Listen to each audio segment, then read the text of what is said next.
معلوم أن فرنسا قبيل احتلال الجزائر فرضت حصارا منذ 1827 وإلى غاية 1830 للميلاد. وفي ظل هذا الحصار كيف كان موقف المغرب؟ في هذه الحلقة سنحاول أن نتحدث عن موقف السلطان المغربي مولاي عبد الرحمن من احتلال الجزائر. بغض النظر عن بعض المراسلات التي وردت من السلطان مولاي عبد الرحمن إلى عماله عشية احتلال فرنسا للجزائر، والتي يتظاهر فيها بتأثره البالغ باحتلال الجزائر، فإن ما بين أيدينا من الوثائق يؤكد أن تلك المراسلات مجرد نفاق سياسي مفضوح. وإليكم تفاصيل القصة كاملة. فبعد أن تأكد الداي حسين حاكم الجزائر من نوايا فرنسا الاستعمارية، خصوصا بعد أن ضربت الحصار على الجزائر، طلب من السلطان المغربي مولاي عبد الرحمن المساعدة، وذلك من أجل التصدي للفرنسيين. لكن السلطان المغربي لم يستجب لطلب الداي حسين، وادعى أنه سيبقى على الحياد.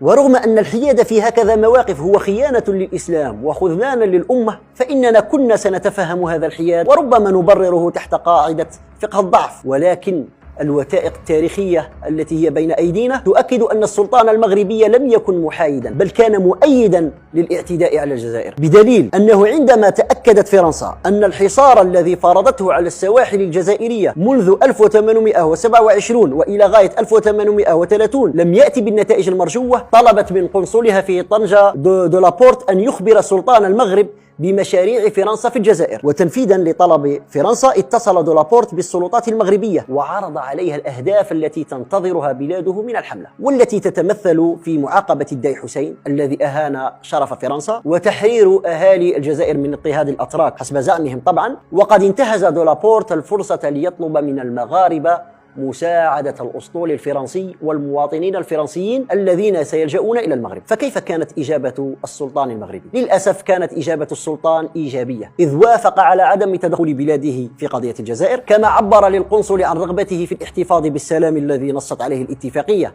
التي أبرمها مع فرنسا. والشيء المهم هو أنه طلب من إدارة جمارك بلاده أن تسمح للأسطول الفرنسي بالتموين الضروري، التموين الضروري من موانئ المغرب، بشرط أن تسدد الرسوم الجمركية المقررة. فمن أجل المال يساعد الكفار، لا مبدأ ولا شرف، بل الولاء لمن بذل العطاء. ومن أراد أن يتوسع في الموضوع فليراجع التقارير الفرنسية المغربية عند احتلال الجزائر، والتي جمعها في كتاب المؤرخ الفرنسي ديكوسي بريساك. وهناك مصدر مهم آخر وهو كتاب أوغست كور وبعنوان مؤسسات الأسرة العلوية في المغرب، والذي تحدث عن كون فرنسا تلقت مساعدات من المغرب جعلتها تندهش، لا سيما بعد أن كان السلطان عبد الرحمن يزود الفرنسيين بالأخبار عن الجزائر، والتي كان ينقلها إليه الجواسيس الذين أرسلهم على هيئة دراويش ومتسولين. وأعتقد أن هذا الموقف المغربي كان سببه هو ظن السلطان المغربي أن فرنسا لن تتوسع غرب الجزائر، فرآها فرصة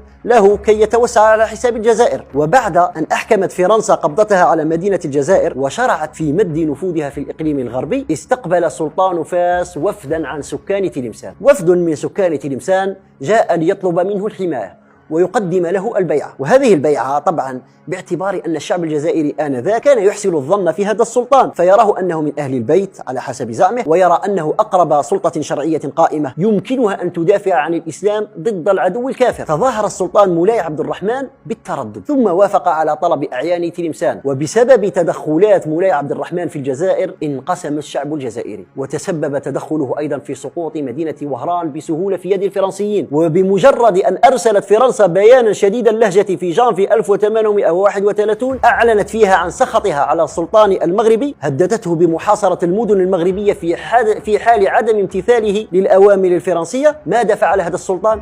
الآن أنت مبايع كسلطان شرعي، يجب أن تدافع على الجزائر. هؤلاء الذين بايعوك كسلطان وكقوة تقاتل عنهم، هذا السلطان تخلى عن الجزائر وسحب مبعوثيه وقواته، وبذلك نرى أن تدخله قد أزم الأوضاع في الجزائر. ولكن للأسف آباؤنا كانوا يحسنون الظن كثيرا، ويا تاريخ سجل والله لا يهدي كيد الخائنين.